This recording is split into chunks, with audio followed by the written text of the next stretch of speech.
Lakshman sir 14 years of insomnia. લક્ષ્મણની 14 વર્ષની અનિદ્રા. લક્ષ્મણ જ્યારે રામ સાથે 14 વર્ષના વનવાસમાં જઈ રહ્યા હતા ત્યારે એમની પત્ની ઉર્મિલા પણ એમની સાથે જ જવા માંગતી હતી, પરંતુ લક્ષ્મણે એને ઘરે જ રહેવા કહ્યું. વનમાં લક્ષ્મણે રાત દિવસ રામ અને સીતાનું રક્ષણ કરવાનું હતું. આથી એમણે નીંદર ઉપર વિજય મેળવવા નક્કી કર્યું. એમણે નીંદરની દેવી નિદ્રાની પૂજા કરી અને પોતાને 14 વર્ષ સુધી નિદ્રામુક્ત કરવા વિનંતી કરી.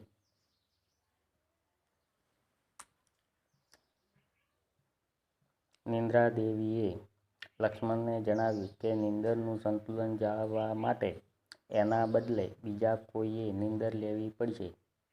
આથી લક્ષ્મણે નિદ્રા દેવીને એની પત્ની ઉર્મિલાને નીંદર આપવા વિનંતી કરી.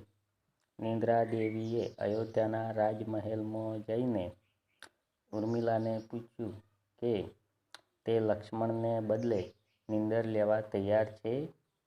ઉર્મિલા 14 વર્ષ સુધી સૂતા રહીને રામ, સીતા, લક્ષ્મણને મદદ કરવા તૈયાર થઈ.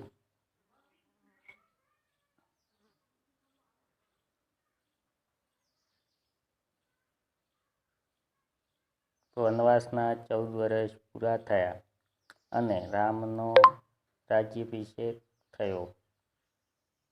તે દિવસ સુધી ઉર્મિલા સૂતા રહ્યા.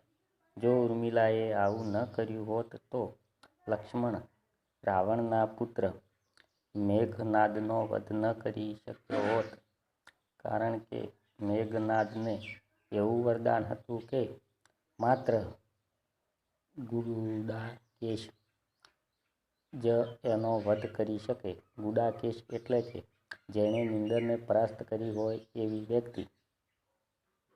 રામના રાજ્યાભિષેક વખતે લક્ષ્મણ મંદ મંદ હસતા રહેતા હતા. આનાથી બધા અકળાતા હતા.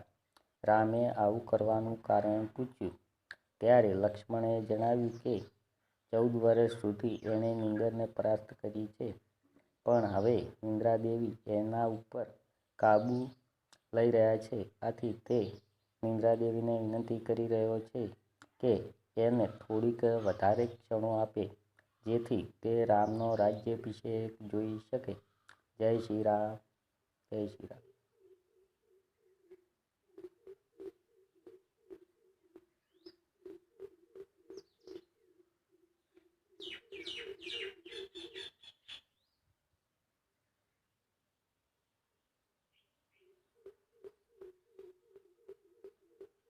જય શ્રી રામ.